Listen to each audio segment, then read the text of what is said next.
The Holy Bible, New King James Version 2 Kings 3. Now Jehoram the son of Ahab became king over Israel at Samaria in the 18th year of Jehoshaphat king of Judah, and reigned 12 years. And he did evil in the sight of the Lord, but not like his father and mother, for he put away the sacred pillar of Baal that his father had made. Nevertheless he persisted in the sins of Jeroboam the son of Nebat, who had made Israel sin. He did not depart from them.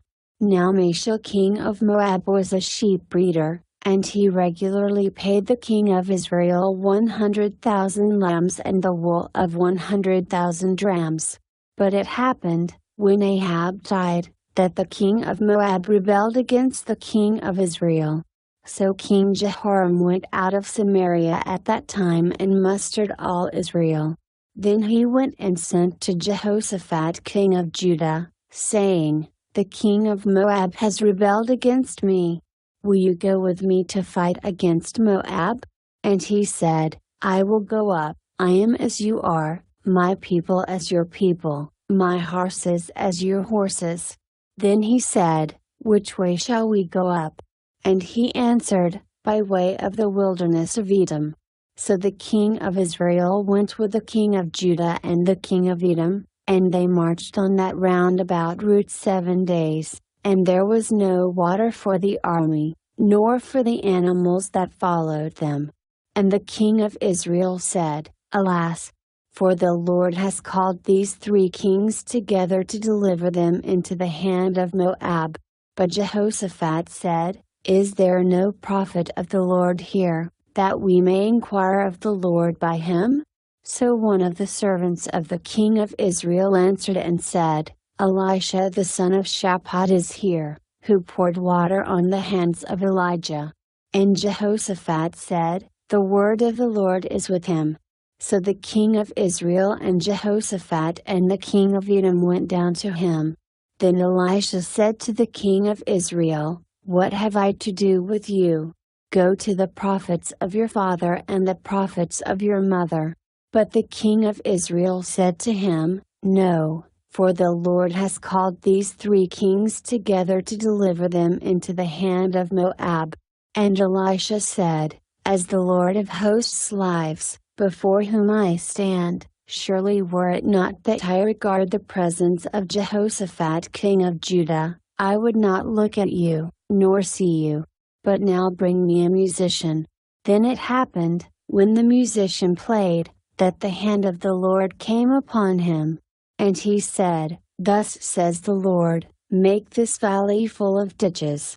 For thus says the Lord, you shall not see wind, nor shall you see rain, yet that valley shall be filled with water, so that you, your cattle, and your animals may drink. And this is a simple matter in the sight of the Lord. He will also deliver the Moabites into your hand.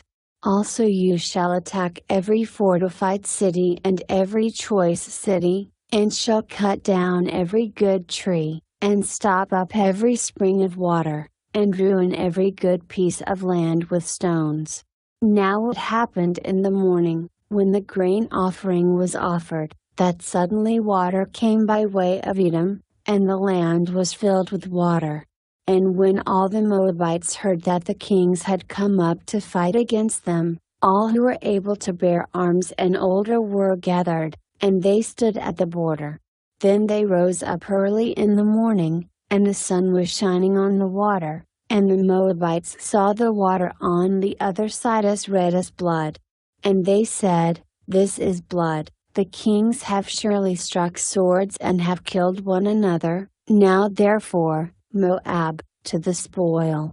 So when they came to the camp of Israel, Israel rose up and attacked the Moabites, so that they fled before them, and they entered their land, killing the Moabites.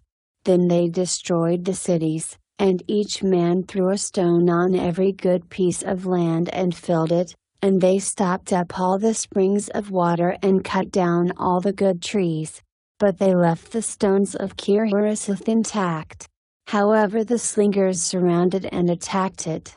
And when the king of Moab saw that the battle was too fierce for him, he took with him 700 men who drew swords, to break through to the king of Edom, but they could not. Then he took his eldest son who would have reigned in his place, and offered him as a burnt offering upon the wall, and there was great indignation against Israel.